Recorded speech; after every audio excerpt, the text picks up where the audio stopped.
জানুয়ারি বেলডাঙ্গায় অশান্তি, আর সেই অশান্তিতে এনআইএ তদন্ত।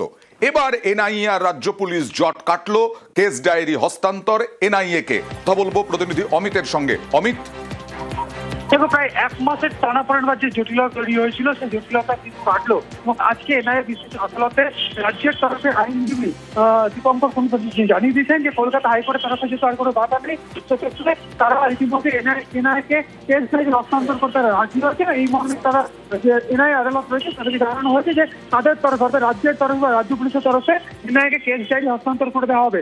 অন্যদিকে এনআইএর তরফে আজকে আদালতে যেটা জানানো হয়েছে যে 31 জন অভিযুক্তকে আদালতে পেশ করা হয়েছে। তাদের মধ্যে থেকে 5-7 জন অভিযুক্তকে নিজেদের হেফাজতে নিয়ে তারা জেরা করতে চায়। সেক্ষেত্রে এই নিজেদের হেফাজতে নিয়ে আদালত জানানো হয়েছে এবং এই মুহূর্তে আদালত রিজার্ভ হয়েছে।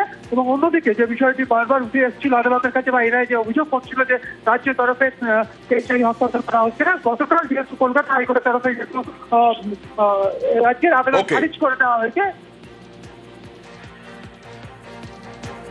কেস ডায়েরি যদি আমরা না পাই তাহলে পরে আমরা হাইকোর্টে রিপোর্ট দিতে পারবো না as per direction of the supreme court.